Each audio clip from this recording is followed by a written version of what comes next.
I could feel Joan looking at me. Not with her eyes, after all, she was driving, but with her mind. A drum set? Seriously? She said, with irritated impatience. At your age, you want to learn a new instrument? And just where and when are you going to play these drums? Are you going to start, what, a band? Where are you going to put them? We don't have room for a full drum set. Oh my God, and the noise. I can't even believe how loud they'd be.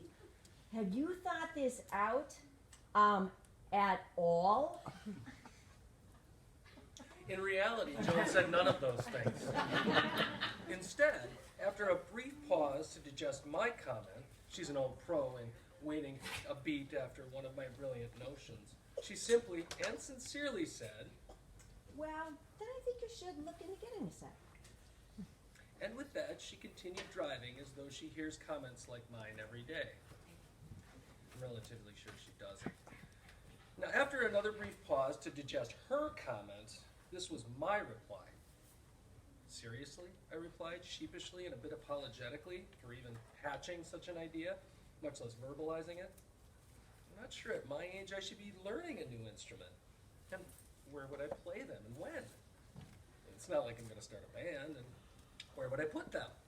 We don't exactly have room for a full drum set, do we? And what about the noise? I can't even imagine how loud they'd be. Guess I really haven't thought this out at all. After another brief pause, Joan got in the last word. Well, She came back, never taking her eyes off the road. She's an excellent driver, very attentive. you know, I think if you really want to do it, you owe it to yourself. See what's out there. Here's the backstory. I love music, and for what my limited skills allow, I like to play music. I have a couple of guitars, which I play at a novice to serviceable level, along with a ukulele and a couple harmonicas. It's a fun hobby, learning songs I like and playing them in the basement, sometimes wishing I would have been more serious about it years ago, when maybe I could have joined or started a band or played at local open mic nights. Thing is, last spring I injured my left hand in a stupid freak accident. Not only is it my dominant hand, but for a guitar player, the left hand shapes the notes and chords. Unless you're playing left-handed, which ironically as a lefty, I don't. Anyway, now 9 months removed from the incident, I still have a numbness in a couple of fingers, and it's been slow getting them back in guitar shape. In truth, things may never quite get back to normal for my hand. Not a big deal, since I don't make my living as a guitar player or a surgeon. And I feel fortunate. So many people have issues that make mine trivial. I also think about that, and that snaps me out of instances when I'm feeling sorry for myself. Nonetheless, it's been something of a bummer that I can't just pick up one of my guitars and start playing. It's been more like work. And that's what led me to think about the drums. Born with a solid sense of rhythm and better than average hand-eye coordination, which still has me baffled that I'm not a better golfer, I believe I could do the drums. Could I do them well? The jury's out on that. You know, the old dog, new tricks thing. But I think I could at least get to that same novice to serviceable level of virtuosity of my guitar, ukulele, harmonica playing. With time and practice, of course. Plus, I think it would be a ton of fun. When I think about it, it takes me back to that episode of the Brady Bunch, when Mike and Carol were searching for an activity for Bobby, one he could have all to himself, and frankly, a diversion that would keep him from being a pain in everyone's ass. After much consideration, they, Mike, Carol, and Bobby, chose the drums, and after originally locating this hobby in Mike's den, it was decided Bobby needed an exclusive practice space. That landed him in the carport, banging away like Animal from the Muppets, far away from family and Alice, and to the chagrin of the rest of the neighborhood. Now, this should not be confused with the time Mike and Carol bought Bobby a pool table, which also ended up in the carport. Starting to think maybe they were simply looking for an excuse to estrange from this kid. But knowing they couldn't just throw him out on the street, and that if they offered boarding school to him, maybe all the kids would want that, and how would they afford all that tuition on an architect's salary, they opted for the next best thing, the carport. But I digress. Will I get drums? Probably not. Would I like drums? Like Bobby, you damn right I would. And also like Bobby, I'd love a pool table in the basement. But really what I'd love is if my hand would just get a little bit better, just enough so I could get back to the novice to serviceable level of guitar playing that has brought me so much satisfaction all these years. Then I wouldn't even need to think about things like drum sets, pool tables, or the Brady Bunch. But if my hand doesn't improve, then I guess this old dog will have to learn some new tricks to find a more creative way to play my favorite songs. If only Mike and Carol were here with that sage and well-timed advice that they featured in the last 3 minutes of every episode. But I guess I'm on my own on this one.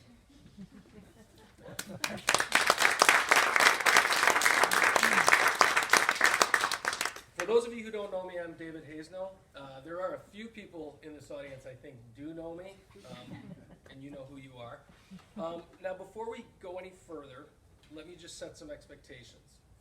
This is not going to be as fun as your favorite rock concert, or your favorite movie, or your favorite play, but it's probably going to fall a little above run-of-the-mill church service. So now that we've set that expectation, we can move on.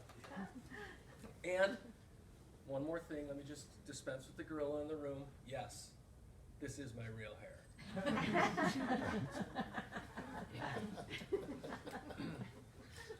Now, most of the stuff I write is funny or lighthearted, thoughtful sometimes. Sometimes it's serious. Not very often, but sometimes it's serious. But I'd be remiss if everything stayed lighthearted tonight, given what's been going on in the world over the last 4 or 5 weeks. So I'm going to read to you something that I wrote last week. I had a feeling after I got up in the morning, and I put it down, and I want to share it with you now. It's called IOU. Just so you know, I cry a lot. Let's get that out of the way right off the bat too, because that's gonna happen. This morning, as I sit in my warm house, a late winter snow falls outside, covering everything in a fresh blanket of white. Usually, folks where I live complain when we get snow in March and April, even though it's not uncommon. Because by now, we've experienced a few spring-like days, when the snow melts and we shed some of the layers we've been wearing since Thanksgiving, give or take. And once we get a taste of that spring weather, we don't want to accept that it's simply Mother Nature teasing us, throwing us a small treat, or maybe a trick to tide us over until warm weather arrives for real. It happens every year, and every year we fall for it. Over the weekend, we had a different kind of weather. Saturday night, it was thunderstorms and high winds, which meant I woke up to a dark house on Sunday morning. To be clear, I wake up to a dark house every morning because I'm an early riser. But early Sunday, the power had been knocked out, either by wind or lightning, I'm not sure. And so it was truly dark in our home, on our street, and throughout our neighborhood. It was also chilly, specifically on our hardwood floors, since the furnace that is providing me so much comfort this morning hadn't been running for several hours before I arose to initiate my normal Sunday routine. Buy a paper, make coffee, do the Sunday crossword. After, at first, gently roaming around the house by memory, not difficult when you've lived somewhere for 20 plus years, but not ideal, my first instinct was to grumble and complain to myself about my plight. Just like this morning, when my conscious brain wanted to shift into, heavy sigh, come on, snow. Really? Today? But Sunday I caught myself and didn't let a little power outage deter me. I got the garage door open, drove around to see the extent of the power outage. I am, after all, my father's son. Stopped at a gas station outside the no power zone to buy a paper and some coffee since I couldn't make it at home, and headed back with the intent to do the crossword by candlelight until 1, the sun came up, or 2, the power was restored. Around 6:30 a.m., I heard beeps from the microwave oven, TVs, the computer printer, as they all reset. The furnace kicked in and the streetlights reignited. Power had been restored, and once again all was normal and right with the world. My world, anyway.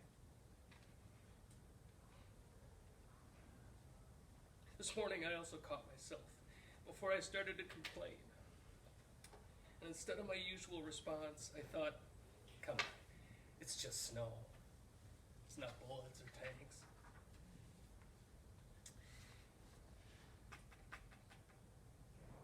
I live more than 5,000 miles from Ukraine.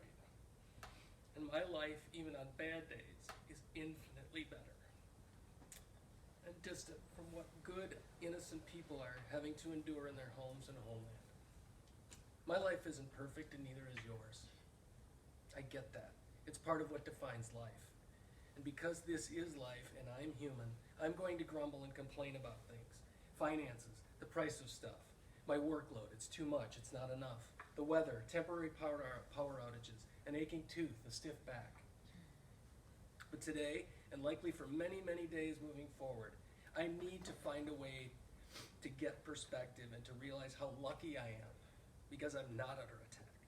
I'm not sending my family to safety and returning to protect the land where I live and the people I love.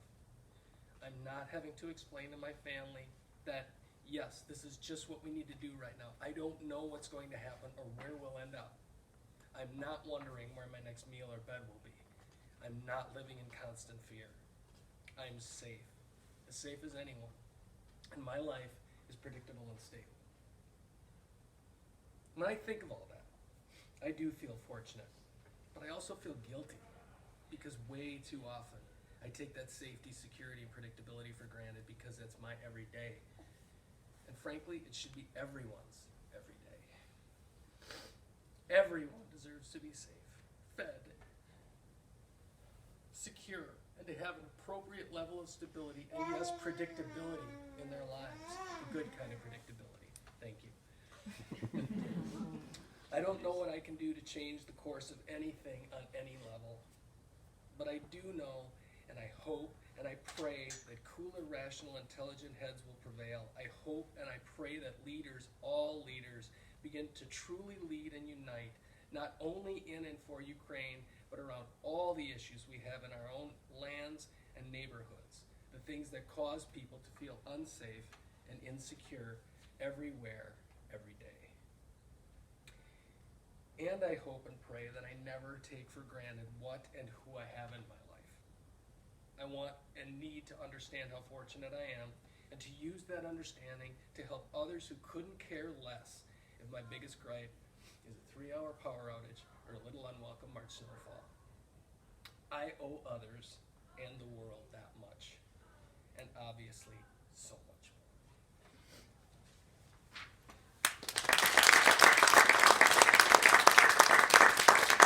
I promised and I delivered. If you're uncomfortable with crying, you might want to leave now. And I didn't start crying until we had kids. So all of you people who have kids now, yeah, it happens. And it won't stop. Believe me, the kids are out of the house and I still cry. All the time. So, as Annie mentioned, my first book came out in 2019 after many, many years of thinking and writing and editing and procrastinating and hating every word that I ever wrote, because that's the way it works. I challenged myself in 2013. I could tell you the long story, but I won't read the darn book and you'll get it. But A Year in Words came out after I challenged myself to write an essay every morning for 365 days. My challenge was I wanted to give myself some rules, so I said I was going to write at least 365 words every morning, post it by 7 a.m., and I wasn't going to prepare anything. I was going to write whatever was off my head. First 100 days were pretty easy because I could just write stories from my past, my childhood, memories, observations, and then it started getting a little harder. But most of those essays were between 1,000 and 2,000 words. I'd get up at about 4:30 in the morning, I'd write a draft, I'd give it one cursory edit, I'd post it, and I'd move on, and the next day I did it again. 500,000 words later, I picked 50 essays that I put into a book. That was so fun that I decided to keep writing weekly essays, and the latest book, which came out last month, is called I Told You I Was Dehydrated. Again, it's a book of essays that I've compiled over a number of years. Again, most of them lighthearted, some of them serious, some of them thoughtful. Try to make it through this one without cracking up. This one is from the new book. It's called Spent But Not Finished After 80 Years. Exactly. Oh, she can. We want her to stay. Stay, Nate, stay. You're back. It was 80 years old and still on the job. That's cool, I thought. I noticed it one day when I bought a cup of coffee. In my change, one of the 3 quarters I received felt different than the others. So I looked at it. The date read 1934. At this point in my life, I'm not much of a collector, but in my younger days I was. Like any kid growing up in the 1970s, I loved sports cards back when you did it for fun and to trade with your friends, not to see if you could get rich off them. They came 10 to a pack with a brittle, lifeless stick of pink bubble gum that lost its flavor immediately upon hitting your taste buds. I probably had a couple hundred cards at one point. Nothing major, but enough to fill a shoebox. I also collected beer cans, which when I was a kid didn't seem strange. But now, if one of my kids took this on as a hobby, I'd probably wonder if they had a screw loose. But not in the 1970s. I had quite a collection. Everything from regional brands like Grain Belt, Buckhorn, Olympia, made with fine artesian water, and Rolling Rock in 8, 12, and 16-ounce sizes, to the obscure Acme, Fife and Drum, and Old Frothing Slosh, the self-proclaimed pale stale ale with the foam on the bottom that featured a black and white photo of an obese woman posing in a bikini. Miss Frothing Slosh, Fatima Yuckberg, according to the can. I would even go to local beer can collector events. There was such a thing. Mainly held on Saturday afternoons at our local Turner Hall, where I'd buy, sell, and trade with people 4 to 7 times my age. Not weird at all, right? Anyway, my dad liked that I collected cans because it gave him an excuse to drink more beer. It was for the cause, after all. What a dad. Just make sure you open the can from the bottom, I'd remind him. I was told by one of my creepy Turner Hall brethren that cans were more valuable when they were opened from the bottom because that kept the pop top intact. I remember the scene plain as day. My dad sitting in his chair, drinking some obscure brand, upside down, every time proclaiming, "This is the worst goat piss I've ever had," just before draining it so he could upside down open another. This from a man who made his beer drinking mark on the world by downing cases of Pabst Blue Ribbon and, in a pinch, its underwhelming cousin, Red, White, and Blue. Now, beyond that, I wasn't an autograph or memorabilia seeker. I didn't collect rocks or bugs or stamps, but for a while I did collect coins. In my late preteen years, I didn't have much occasion or wherewithal to buy or trade them, so most of my time was spent looking for wheat pennies, which were replaced in 1970 or thereabouts by the Lincoln Memorial version. Now and again, I'd get a steel penny, a silver version circulated during World War II. I like to collect coins because my big brother Mark did it when he was a kid. And though we never really talked about it, after he left for the military, I would often take out his collection and examine coins he'd accumulated, run them through my fingers, sort them by year, or by where they were minted, indicated by a tiny letter underneath the date. He probably didn't have more than 70 or 80 in all, but I was always impressed because, well, I was impressed with everything Mark did. He was my big brother. Mark didn't talk much, but when he did, people listened. He was kind of a rebel in my eyes. He liked to work on cars and seemed to know something about everything. If something needed to be built, he built it. If it needed to be fixed, he fixed it. So why wouldn't I be impressed with his coin collection too? Anyway, Mark had some old Indian head pennies, that's what we called them back then anyway, buffalo nickels, and lots of other things that had long become obsolete by the 1970s. He kept most of them in these blue folders made especially for collections, with spaces for each type of coin in the year. He kept the old pennies, the Indian head pennies again, in a small clear bottle, and he also had a modest assortment of half dollars, silver dollars, and foreign coins. To go along with this collection, Mark had a book that would tell you the approximate value of these coins. Value was determined by the coin's age, appearance, and overall condition. By the way, I also had a book like that for my beer can collection, titled The Beer Can Collector's Guide. I love to go through Mark's collection and find specific coins in the book, hoping and wishing that one day I'd run across one that was rare and valuable and I could give him the great news when he returned from the Army. That never happened. However, when he returned, Mark did become a major source of my beer can collection. He was a truck driver who often hauled beer, and sometimes he'd bring back brands I had never seen or heard of, to my delight and my dad's chagrin. I see you brought us more goat piss. My collector phase lasted about 4 years, eventually giving way to other things like playing sports, riding bikes, and generally doing what kids do. But no matter how often I pulled out Mark's coin collection, or later my own, I examined my beer cans or sorted my baseball cards, it never got old for me. It was relaxing, and for some unexplained reason, I never got bored with it. It gave me something to do on a rainy day, and it allowed me to always be on the lookout for that next baseball card my friend didn't have, the oddball beer can, or the 1 wheat penny and a handful of change I got buying a candy bar. So recently, when I ran across this 1934 quarter, I held it for a long time. I rubbed it between my thumb and forefinger. It was smooth, thanks to the decades of handling, the years of spent in people's pockets, purses, and change jars, the hundreds or thousands of times it was placed in vending machines, used at a coin-op laundry, pushed across the bar to buy a tapper of beer, or anteed up in a friendly poker game. And then I started to think about all the places it had been. Had it left the country? Had a criminal ever touched it? Was it ever spent by anyone famous, or used to determine who would kick off in a friendly game of touch football, or in a college or NFL game? Did a grandpa ever give it to his grandson, telling him, "Don't spend it all in one place, kid"? Was it ever dropped in the hands of a homeless person, by a busy passerby on a busy street in a busy town? It was then I realized why those collections held meaning and value for me. It wasn't the thrill of the chase, the potential to get rich, or even to one-up my friends.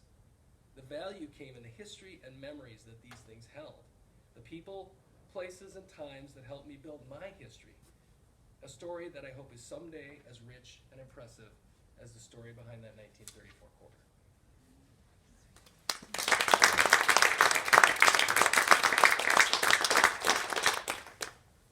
Thank you. Are you enjoying yourselves? You got it. Thank you. I sure am. One of the things that happens when I do these is that I find out that it's a lot harder to read aloud than you think it is.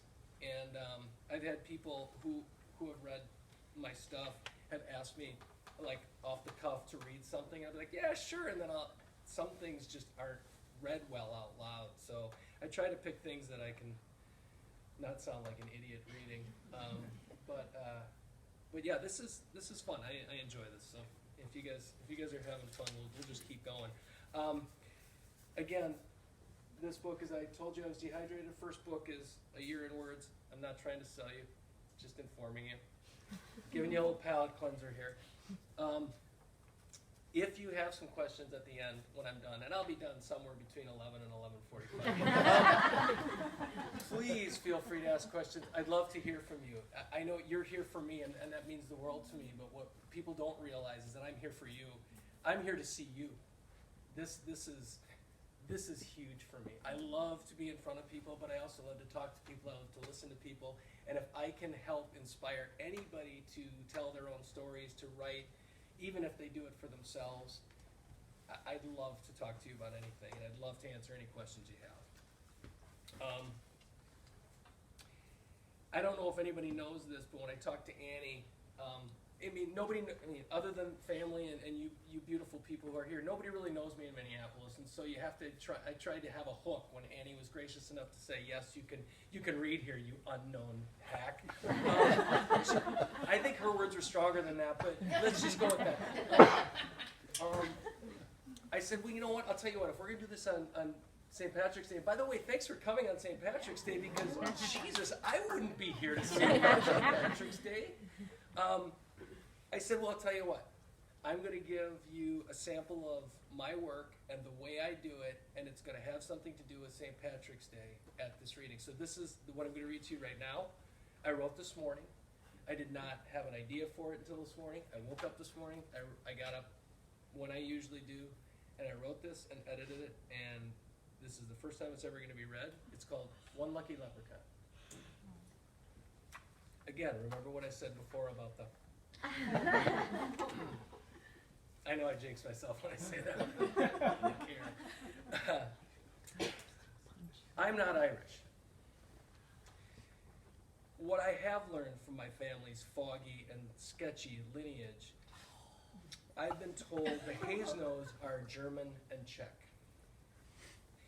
Thing is, like rescue dogs and unwritten family recipes, we, like many, aren't exactly sure of all the things that went into making us.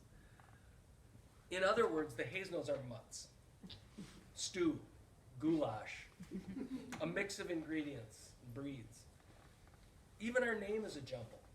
Haznaw, H-A-Z-N-A-W, is most likely not our real last name, but simply what our illiterate ancestors wrote down, or what some immigration worker interpreted when our descendants got off the proverbial boat. I'd love to see this boat. I'd love to see this boat about which everyone speaks, because it makes it sound like there was this single watercraft that continuously traversed the Atlantic, methodically bringing people over like commuters or tourists. Once when I was a kid, I asked my dad about our origin. He said, "We're Bohemian." What? I remember walking away confused, then looking it up in the encyclopedia my mom bought with our S&H green stamps. I know, if you're of a certain age, you have no idea. It said Bohemian was a term with pejorative undertones given to gypsies, commonly believed by the French to have originated in Bohemia in Central Europe. Now, my 7-year-old self then had to consult the dictionary, also purchased with green stamps, to find out what pejorative meant. Now, not knowing any better at the time, but feeling pejorative to be an apt adjective in any description of our family, I went with it. It also inspired me to direct future questions to my mom. Bohemian? What? So, back to our story. I'm not Irish. I'm just a European mutt with a made-up name. That said, I am pro-Irish. I like potatoes, Bono, and Guinness. I like the color green, most shades anyway, and I love an authentic accent. I cry when I hear "O Danny Boy," and while I'm not sure if I believe in luck, I'm always on the lookout for a four-leaf clover. And I like Irish food. Well, I did until I adopted a primarily plant-based diet, but potatoes are plants, right? And I love to say "Bob's your uncle," a term with loose connections to Ireland. But what I really love is my Irish family, the one I married into. The one that took me in as their own so many years ago. The family that made me not feel like a mutt, a rescue, or a bohemian, but a true Irishman, part of the clan, their clan. Don't get me wrong, I don't discount my heritage. I just don't know much about it, and that's okay, because I'm not really dying to find out either. But when I joined this beautiful, close-knit, SFP's 50-plus family, you know who you are, I saw the pride they have in their heritage and the stories they told. True or not, doesn't matter. In other words, I love their Irish spirit. But if you know me, you also probably know that beyond Christmas, Thanksgiving, and Independence Day, I don't get overly involved in most of the party holidays that dot the calendar. Never a huge fan of Halloween, even as a kid, and I always thought New Year's Eve to be a bit overrated. And until I was adopted by the McFarlands, Joan and her family, I never really went out of my way to celebrate or even think about St. Patrick's Day. In my family, we didn't need another excuse to go out drinking. We are, after all, Bohemians. But now it's different. Now I see the pride in people of Irish heritage, and it's opened my eyes to those from all backgrounds, cultures, and nationalities who have the same pride in where they came from and what they're made of. And while the Irish I know didn't suffer famine, civil unrest in the motherland, or survive months-long scurvy-ridden sea trips aboard the boat. I see them light up every time someone asks them where they're from. We're Irish, they say, with a twinkle in their eye and an energy that I can't describe. One I never felt when I'd respond, Bohemian, to the same question. Never one to jump on the bandwagon. I'll never claim to be truly Irish because I'm not. But thanks to my adopted Irish family, I feel proud and honored to be in their circle, or at least invited to dance around the periphery of that circle when they gather. And that makes me feel like the luckiest little bohemian leprechaun in the world. So with apologies to all true Irishmen, let me leave you with this. May the sun shine warm upon your face, the rains fall soft upon your fields, and until we meet again, may God hold you in the palm of his hand. Happy St. Patrick's Day, everyone. Thank you for spending time with me.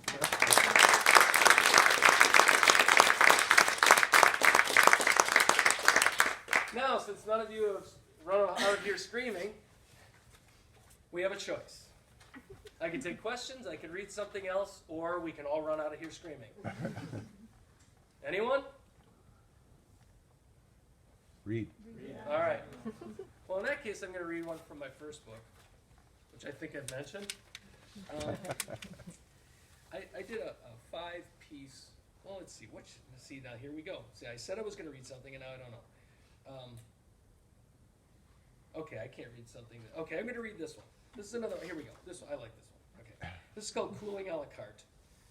This is a family classic.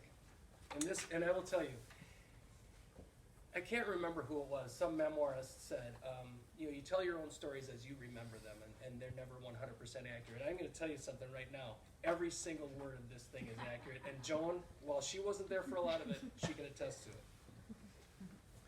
During the dog days of summer, there's nothing better than stepping into a nice air-conditioned room. Okay, there's probably lots of things better than that, but for purposes of this discussion, let's just say there's nothing better than stepping into a nice air-conditioned room. Well, in 1995, the two of us, that being Joan, the pregnant one of the family, and I, the other one, lived in a home sans air conditioning. We had been weathering the heat pretty well early on, but as the summer grew hotter and Joan grew pregnanter, things started getting a bit dicey and uncomfortable and grouchy and sweaty and other stuff like that. One day, an especially hot, humid Sunday, Joan couldn't take it anymore. I knew this because she said something like, I can't take it anymore. We had a small window unit that Joan's parents had generously donated to our cause, but it just wasn't providing the cooling power we required, especially now that Joan was sweating for two. Money was tight, but I knew we had to do something, so I took action. I grabbed my key. I'm going to take care of this once and for all, I said, as I grabbed my keys and headed out the door. Joan stayed back, waiting in sweaty anticipation, dreaming of her shiny new air conditioner with an impressive array of buttons and knobs, multiple settings with creative names like low cool, medium cool, high cool, and max cool, and enough BTUs to keep a family of emperor penguins happy for more than a lifetime. I backed out of the driveway in our 1991 Toyota Corolla, also without air conditioning. I'm not sure why we were into self-torture at that point in our life, and headed for the one place everyone went to get only the best in HVAC technology, Kmart. Well, it wasn't far, about a half mile from our house, and within minutes I was parked and strolling through the store, which seemed to be set at a pleasant 72 degrees. But even though the cool, conditioned air felt good on my skin, I didn't waste any time, knowing things could break bad in a hurry back home. Joan was in a pretty bad way when I left. I found the aisle with the fans and air conditioners, which wasn't difficult because the display models had red and blue streamers taped to them to accentuate their blowing power. The store had lots of fans in various sizes and configurations, but only 4 types of air conditioners. I threw caution to the wind, choosing the largest, most powerful model, which resembled the refrigeration unit on a semi-trailer. It was so big, I had to set it on top of the shopping cart, and steady it as I pushed it toward the checkout. The box violating the sides of the cart like a wide load flatbed tooling down the highway as it carried someone's new modular home to its final resting place. People gasped in awe and envy as I passed. I could hear them whisper to one another and mumble in amazement to themselves. Mail shopper, wow, I wish I had the coin to score a unit like that. A small child with his mom. Mommy, why doesn't Daddy love us like that man loves his family? Child's mom. Because your daddy's a loser, son. Put that box fan on the cart and let's go. This will just have to do for now. Yes, friends, this unit, which I immediately named the Summer Buster, was going to be a game changer. I couldn't wait to get it home to my expectant wife, who was already about a half hour pregnanter than when I left.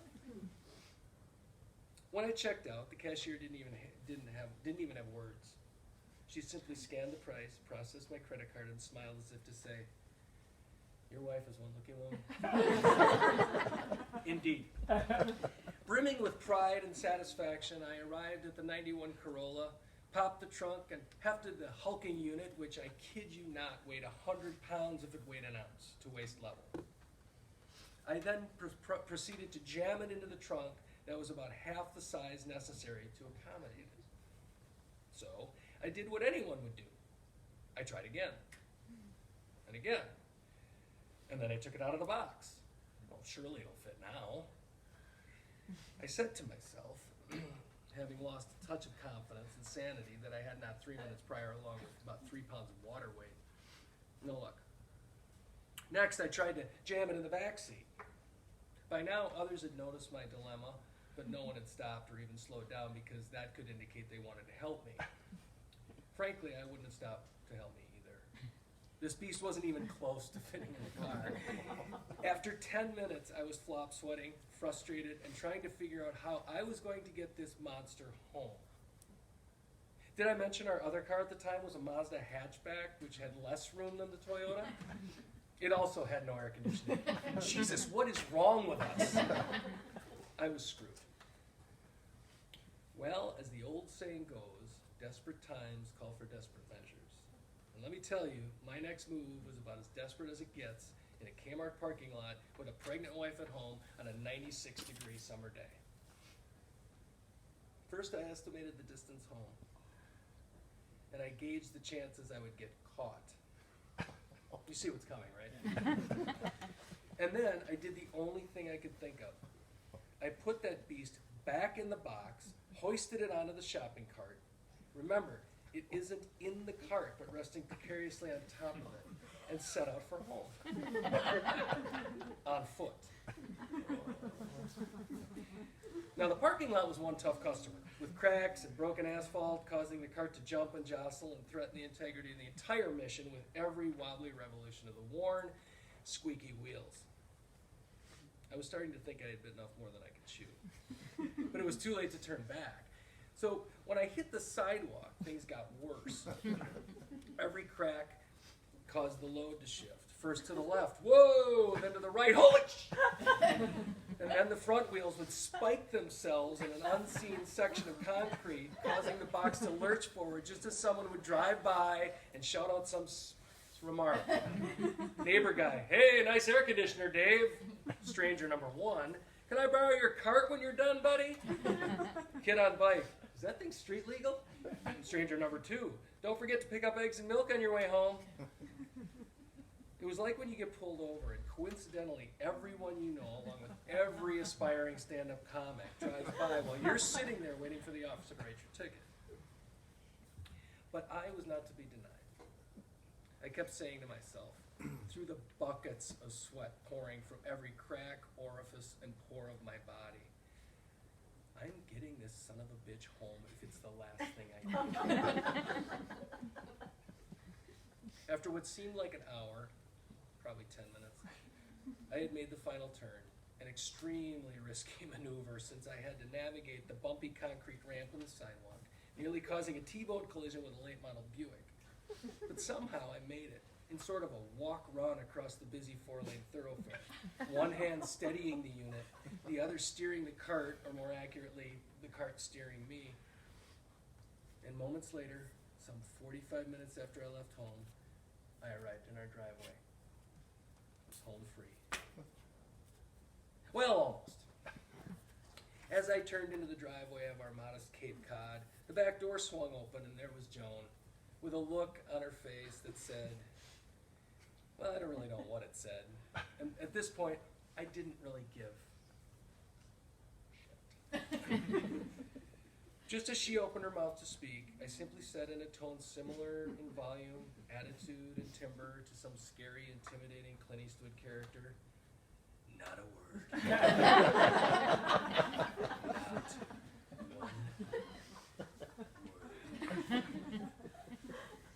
Hiding her laughter, and believe me, there was hidden laughter, she simply and sincerely said, thank you, sweetie. Now, 15 minutes later, I had hefted the Airboss 2000 into our living room window, and it's quite possible it made the entire house lean. We needed a 6-foot 2x4 to prop it up on the outside so it wouldn't fall out and take half the window or maybe half the house with it. When we turned it on, it caused a brownout on the first floor, and that's no exaggeration. But let me tell you something. That bad boy had some kind of cooling power, and it made one hot, pregnant summer a little more bearable. Now, probably wondering what I did with the shopping cart. Well, that was the easy part. I simply waited until dark, well after Kmart closing hours, and pushed it back to the parking lot. To this day, I can't figure out how everyone I knew seemed to be driving down the street at that time of night. Hey Dave, remember lane 5 is 15 items or less.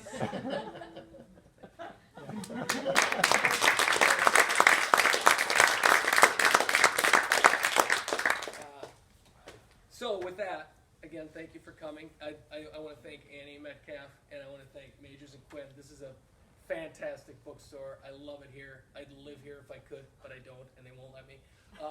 But I would say come here as often as you can, whether you're buying books for your kids, yourself, whatever.